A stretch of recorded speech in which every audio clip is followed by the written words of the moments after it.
Well, y'all, I did not make y'all get out in the garden and pick these purple hull peas with me. No, I did not, but I thought y'all might join me on the porch to do some shelling and some talking, huh? Yes. It is the middle of summer here in Louisiana, and this day is overcast because it's been showering on and off, so it's perfect for this. And that's why I really didn't take y'all out to the garden. I didn't want y'all to get rained on because it keeps threatening and it'll sprinkle. But, so I went out there without y'all, but I came on the porch with you. You see these purple hulls? We're going to make jelly out of them. We are, and it's good jelly. Really good jelly. It almost tastes like a plum jelly. And it makes a pretty little color. Kind of a reddish purple color. Excuse the vehicle going by, but I can't wait to do that with y'all. I did it 2 summers back when I grew a garden. I didn't grow a garden last summer, and boy did I miss it. So I'm really loving it this year. This year's rainy, so I mean these peas are so plump. I was going to show you, a lot of you don't know what a purple hull pea is. I was going to show you what they look like. Let me come up close. Let's come up close. Here I come. Let's see. Can you see them? And they have a little pink eye. These are pink eye purple hulls. Pink eye purple hulls. They have that little pink eye on them. And they almost taste... Well, the first pot I'll make, they've never been blanched or frozen. You know, I'll just cook them for John and me. And y'all, they taste like butter. I mean, they're buttery tasting. They're just delicious. And then after that, they're really good. But that you never have to freeze. Oh my goodness. Oh my goodness. It'd be the best pot of the year. But anyway, yeah, they kind of taste... I really don't know what they're like. I really don't know what they're close to describe them to you, but they're good. Of course, I love all kinds of peas. Any kind you want to give me, I love them. When you cook them, they turn a darker color, and their broth is really deep dark. And it's just full of flavor like that. You know, they turn a deep dark color. So, oh, Cricket hears us talking, and she's come up here. Hi, sweet girl. Everybody has been missing you for the winter. She heard us talking on the front porch. Isn't that something? She always comes to see us. Cricket, baby. Hey, darling. How are you? Hey, sweet girl. She's just sniffing around, guys, and I don't want to pick her up. I don't want to get cat hair in my purple hull peas. So she'll have to do that when we read the mail. I was going to tell y'all that I've got a pile of boxes and a pile of mail from y'all. And y'all pray I get a minute, because I want to sit out here and read that with y'all too. I sure do, and get caught up. Exactly. Something else I wanted to talk to y'all about is like this. I'm drinking sparkling mineral water. And it's so very good. This is Topo Chico, and it comes from it's carbonated mineral water out of Mexico.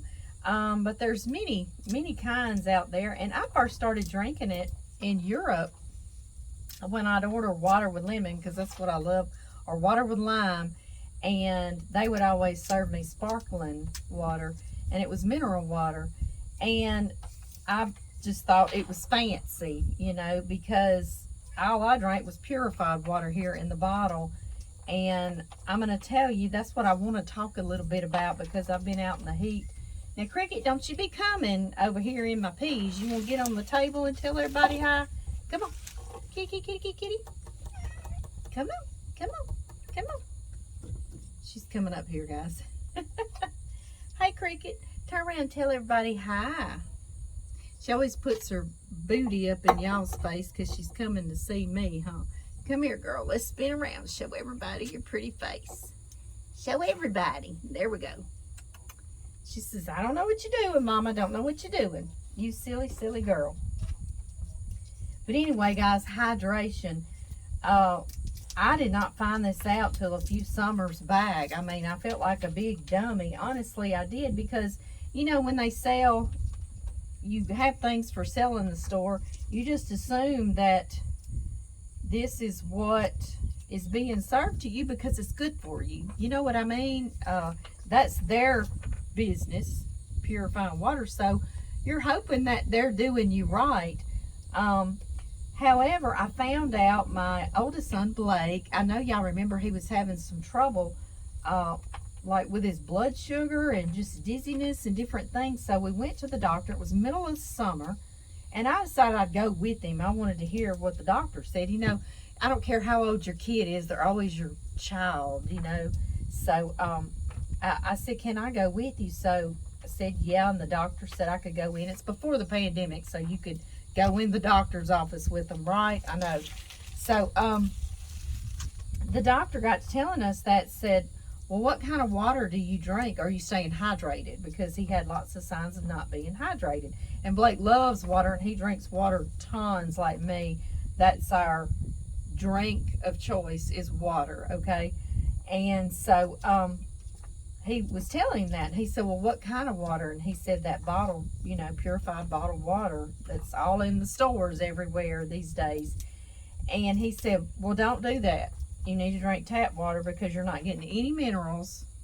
It's all being purified out of there. And we thought, well, okay, you know, but he said that your minerals in your body is actually what helps you to retain your hydration. So, for instance, magnesium and calcium and sodium, these minerals that we have in our body from things we've been eating and vitamins we take, that is what helps you maintain your hydration. And so he said the purified water actually, first of all, doesn't have any of those minerals left in it. And secondly, because it's been purified, it's flushing your body out, but it's also flushing any minerals in your body that you might have in you that could help hold hydration. So it's totally working against you. And I was amazed. I felt so silly. And of course he said, why aren't you just drinking your tap water? Well, I explained to him that Blake grew up out here in the country, and out here in the country we've got little bitty water systems all over the place. And just to be totally honest about it, there's been many times that it was not regulated, and you get those letters all the time saying that it's contaminated and it didn't meet the requirements of the state, and to boil your water, and don't take a shower because it'll aspirate your lungs, and you know, or get in your lungs, you know, because it's misty. And so we just never did. When my kiddos were little, my boys and John and I, we always just started drinking bottled water, and I'd buy the big jugs. And so and I told the doctor that. I said, well, he's doing that because that's how he was raised. But now he lives in a bigger area, and their water's very regulated, and so they can drink the tap water. When I'm there, I do. I do here too. I kind of live on the edge sometimes. But that's what I wanted to explain. This is mineral water. So not only is it not purified, so it's got the minerals in it that helps you hold the hydration. It's carbonated too. It seems to always come carbonated. If it didn't, I probably would get it uncarbonated. But I really like it. And when you first start trying to drink it, you might be like, well, I really don't like that. And then all of a sudden you start craving it. And if you have trouble with indigestion, one of my sisters does real bad in the afternoon, indigestion. This carbonation helps to get rid of that too. Help you with it a lot. So I just want to talk a little bit about, during this hot summer, what it is to really be hydrated. And like Pedialyte is really, really a good thing if you've been sick, if you get sick, any kind of stomach issues, anything. Pedialyte helps to get electrolytes and minerals back in your body. I noticed Gatorade and maybe Powerade has started making stuff that's called sports and active, and it's got all these added things. And look for your bottled water. I found some in the stores, and it says it has some things added back. It'll say alkaline or things added back to the water after it's been purified. I don't get spring water because sometimes it really doesn't taste good. Just depends on what spring water it is. I've had some really good spring water, but I don't just typically buy it because sometimes it doesn't taste very good. So anyway, I just want to talk a little bit about that, about staying hydrated. Because for years we were drinking just straight purified water and didn't realize that it's really not that great for you. You know, I guess it's better than no water, but you need your minerals in your body. And there was one other thing I wanted to talk about hydration. What was it? What was it? Oh well. It left me. It left me. It left me. It's right there. It's on the tip of my tongue. I was wanting to tell y'all to stay hydrated. Oh, I remember. One of the things, if you can't like get mineral water or water that's got some things in it added back that's been purified, one way to drink it, because I did a lot of research on it after that, after the doctor told us that, I was like, I just felt so misinformed, and so what they're selling in the stores, they really don't care about our health, you know. It's just so sad. Like, you really have to watch out for yourself. You can't just go in the store and pick things off the shelf. It's just aggravating. But anyway, I better tell y'all before I forget what I was going to tell y'all again. Another way, if you can't get a water, or if you're afraid to drink your tap water, because your tap water should still have some of your minerals in it from your home, unless you're in an area, you know, and lots of us are, that not necessarily you can trust your tap water all the time. You can, the best way to like filter it yourself is through one of those little charcoal filters. Like, for instance, we have one on our refrigerator, because the doctor told me that it didn't necessarily filter out any minerals. And also, if you can, you know, you can buy those pitchers that has that little cartridge in it that you can filter water. That's not too terribly bad for you either. But also, make sure you take a multivitamin that has minerals in it, iron and all those type things. And I also take magnesium in the morning because I suffer from migraines terribly bad, like debilitating migraines.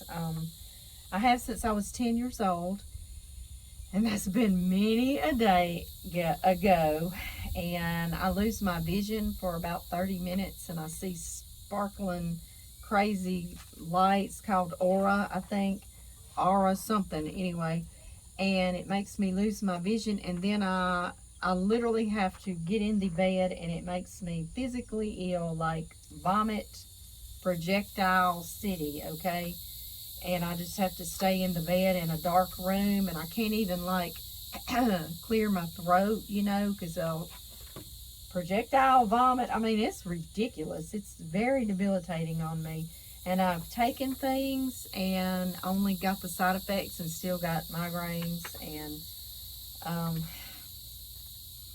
it's my cross to bear, I guess, you know. So, and I noticed that I have to stay very hydrated, or I really start getting them really bad. Any kind of stress on my body, and with things going on like my mother passing away and my daddy falling, and just so many things going on right now in our lives, I've started getting them a lot lately. I went to church last Sunday morning, and we were singing with the praise and worship team, and started getting one, and we had to go, so I had to text the preacher, Pastor Robbie, and his wife Cynthia. I didn't have to, but I wanted to let them know while we were running out of church all of a sudden, because I have to get home and get in the bed. If I can get in the bed and try to doze off before I get physically ill, then I can sleep through it. But I have to hurry up and get in the bed.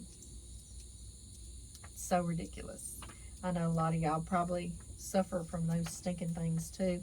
And the doctors promised me that they would go away eventually when I went through menopause. And so I've more or less been on the verge of doing that. So I keep thinking, well, maybe one day, maybe one day. So, yeehaw. So I take magnesium in the morning as well. And I'm really particular about trying to stay hydrated.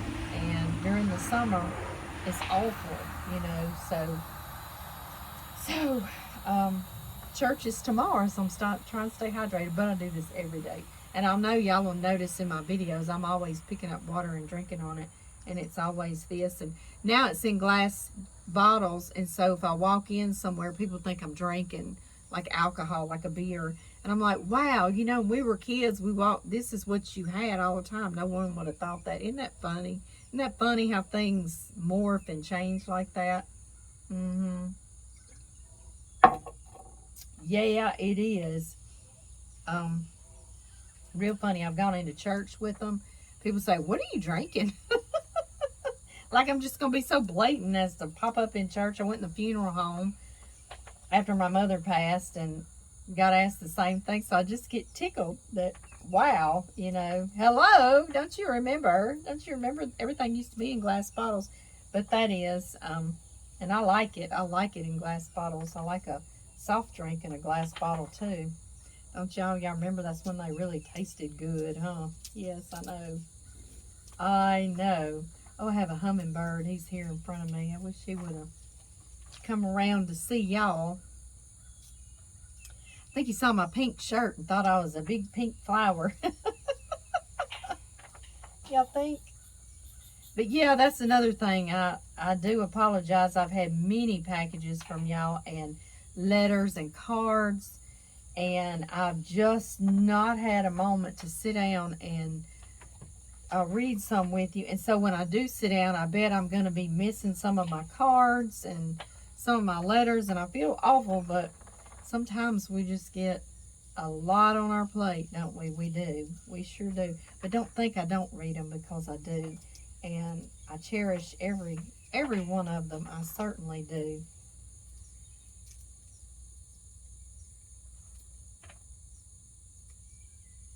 I blanch my peas and I put them up in quart bags in the freezer. I've never canned my peas.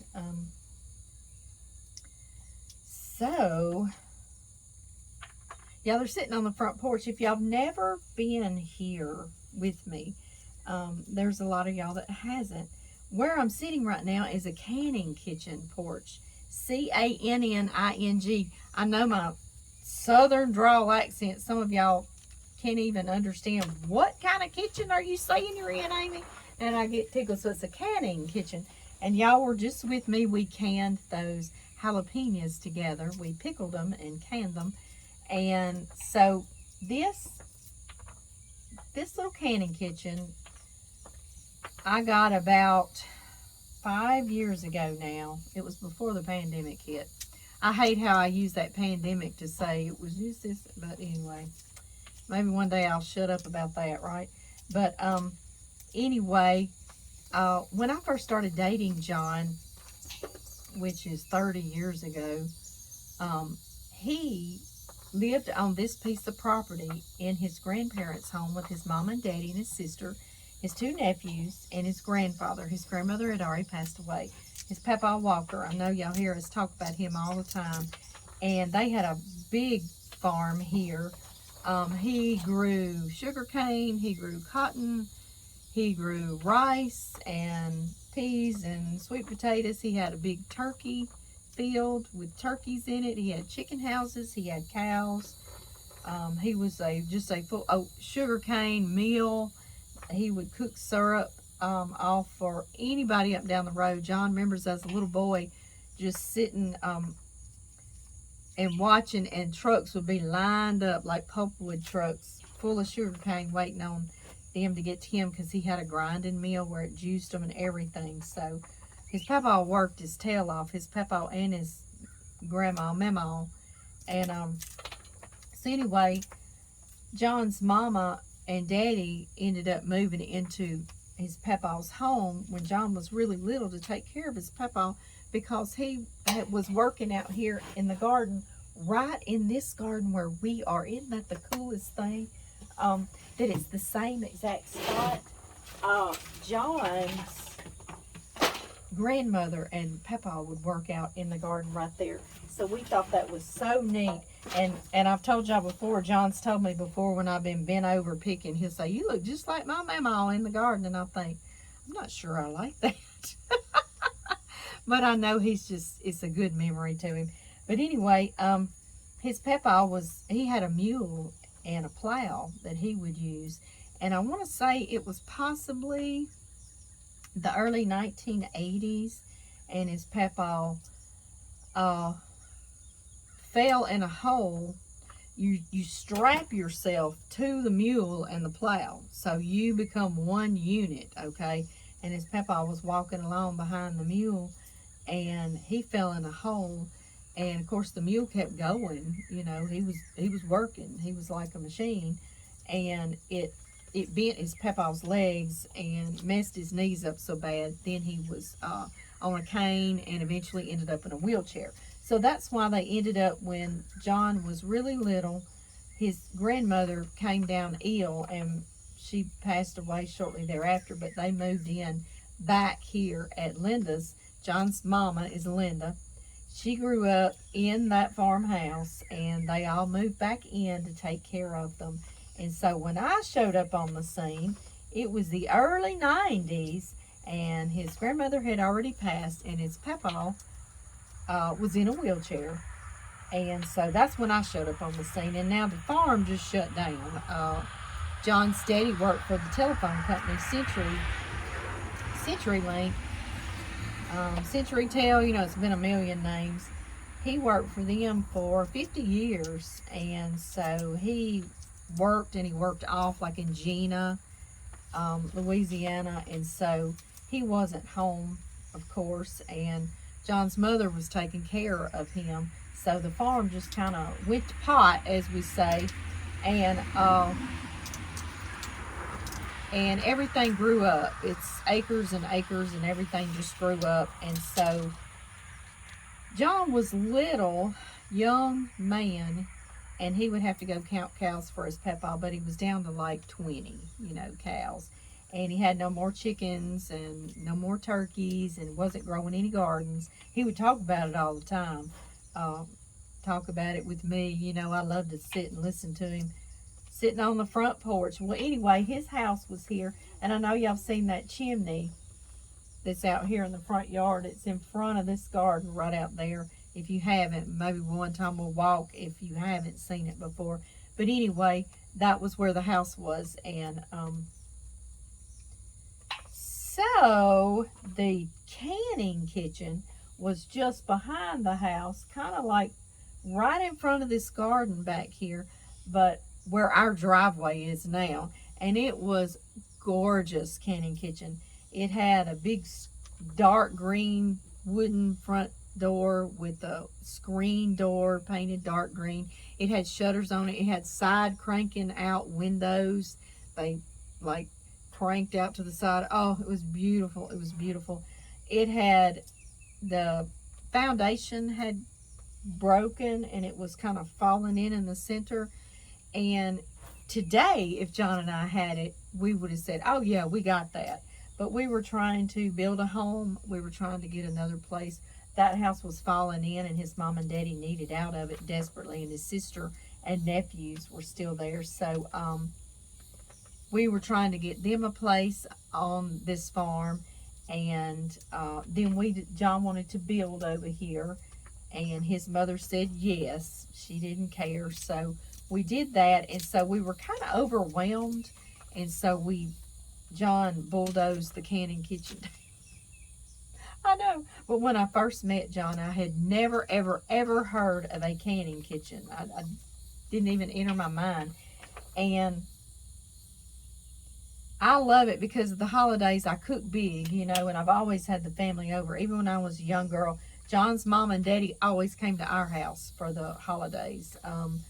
We didn't go to their house, you know. That's just, I don't know. I've always loved it. I've always loved to cook and feed people and entertain, and that's just how I've always been. And so when I saw John, we were walking around out in the yard, and I said, well, what is that? And his papa had even built red brick steps by hand to go up to the door, and it was just the cutest little thing, you know. Oh, it was just so sweet.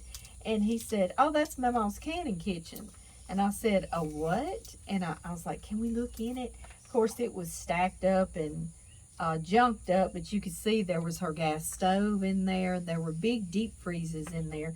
Huge, like 10-foot long deep freezes, okay, where they just put anything and everything in there off the farm. And I just thought it was the neatest, coolest thing to have. Like, oh man, if you had a canning kitchen, because you know you're making a big mess in the kitchen canning. And then when my boys were little, we lived in a double wide on this farm trailer, and I would have that big mess going on. Then I'd have to stop and cook supper, and you know, so it just always seemed to be me and all my cooking mess, you know, in the kitchen. And I thought, boy, how nice it would be to have a canning kitchen.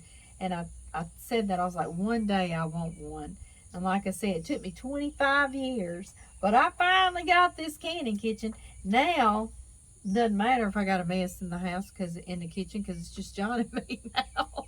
But that's just how life goes. We couldn't afford to do anything like this. And it seems that way when you got your kids and they're at home. You're just not able to afford things quite as much as the older you get. If I picked a pea like this, he was nice and filled out, but he had not turned purple yet. I'm not going to put him in our jelly pile because I want it to be a nice, beautiful color. So that's why every once in a while y'all see me chunking my hulls out that way off the porch, because we're down here in this canning kitchen, so doesn't matter. I can make a mess, but it's right here. And I love that it's just feet from where his grandmother had one, right up there. And we're under a big old oak tree, and it keeps it very shaded down here. And I love it down here. It's like a little she shed. Is that what they call it now these days? Yeah. Except mine's actually a working kitchen. You know, I have extras in here, and I have a freezer in here and a refrigerator and pantry, and I have a shelf that we put all the canned goods on, and have a lot of my cookbooks down here, and I still have a lot of cookbooks up there. That's my vice, is it, y'all's? I love cookbooks. And when I travel, I'm always buying cookbooks. I have them from Greece and Italy and Ireland and Scotland.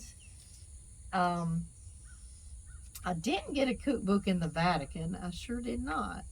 Only because I didn't see one in the gift shop. And where else?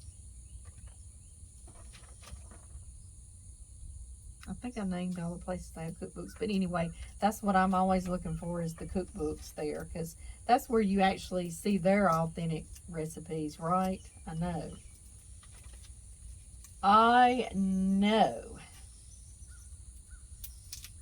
This reminds me so much of sitting on the front porch of my grandmother's. It's funny, when we were kids, you worked when you were at your grandparents' house, you know, or when you were at your aunt and uncle's house or your home. As a kid, you worked, you know, and I don't know, that seemed to go bye-bye, you know. Now it's like, well, we got to entertain the kids, you know, when they come. And I mean, I'm part of that too, you know. I think, I want it to be fun. Now, I have, when my grandbabies were little, I'd get them out here, and some of them helped me. Luke's helped me pick, and well, they all have, but I remember I would shell purple whole peas at my grandmother's house until my fingernails were purple stained and my thumb prints were purple stained. Have y'all done that too? I bet you have. I bet you have. Y'all gonna tell me all kinds of good stories. I love that. I bet my cameras are about to go dead because y'all been out in the garden. We've picked jalapenos and we pickled those in this canning kitchen. That's another thing. We've not been able to come out here since last summer because something, I don't know if electricity ran in on the line, but from the line to here, it had burned in half in the ground. So John and our youngest son, John Tyler, they had to dig it all up and start all over. So it's been a while before John could get to that. So, and I'm that wife, I don't complain. I don't say, well, I gotta have it. I'm just like, well, he knows. And so he appreciates that. So as soon as he could get to it. So they just got that done last week. And I feel like it's all new all over again. You know, I love it. And I love that I can do my holiday cooking out here. Because if I have the whole family up, you can leave this a mess and go into your nice clean kitchen with the food. So I love that too. Yes, I do. So anyway, I'm very thankful to have this little canning kitchen. And I made sure to get one with a little porch on it. And I got this at Thomas Nursery. Some of our good friends uptown sell these little buildings. And so I went up there and John went with me and we ordered it several years back, and I've loved it ever since. Yes, I have. And I'm just in awe right now, honestly, like thanking God in awe of how cool it is right now sitting on this front porch with y'all. I've sat on this front porch this time of year with y'all before, and I've just had sweat just dripping on me. So this is amazing. It is amazing. I'm going to enjoy this rainy summer all I can, because there will be other summers when it's not rainy. I accidentally put almost green, huh? I don't want that. I'm going to throw that over y'all. Okay, y'all. We have talked about staying hydrated and taking stuff to stay hydrated. Ooh, I need to talk to y'all about some stuff I take too. Just supplements, you know. I don't take any medications, no prescriptions. You know, I've reached the age now when I go to the doctor, they'll say that, what all are you taking? And I'll say, nothing. They'll be like, you're not on anything? No prescription medications? No, I'm not. So, I'm thankful I'm not. I sure am. But they're always just amazed. They can't believe it. But I do take a lot of supplements. I do. Like I say, one of them is magnesium in the morning. And my multivitamin also has a little bit of magnesium in it that I take at night. And things of that nature. Lots of vitamin C. That's another thing. If you take vitamin C, it's going to be in your multivitamin. But then also, my nutritionist taught me this. She was just a friend of mine. I didn't like go see a nutritionist, but she's a friend of mine. And we were working out together. And she told me that take vitamin C different times during the day, like multiple times during the day, because, you know, we do urinate it out. So you need to take it, like if you take your multivitamin at night, then take you some vitamin C in the morning, you know, or maybe sometime midday, something like that. Kind of spread out your vitamin C to make sure your body always has it. And of course, eat things with vitamin C. That's even better, right? Well, guys, I'm going to quit talking y'all's ear off. I know. And I'm going to sit here with Cricket. She's down on the steps grooming herself. She's actually being good, so she's not up in the peas. So I'm proud of her. That's another little miracle, isn't it? I think that's about all I can think of to talk to y'all today, right now. Be looking at the videos, because I'll probably post this with a shelling piece because it's so long. But then we'll put them up another day. And I know I always get tickled when I say, let's put up peas. because you're like, put them up where, Amy? You know, that dangling preposition. But that's what all the old timers, when I was growing up, everybody, all the adults, they said, I put up peas today, or I'm about to put up peas, or come help me put up peas. So that just means you're going to blanch them and put them in freezer bags and put them in the freezer. So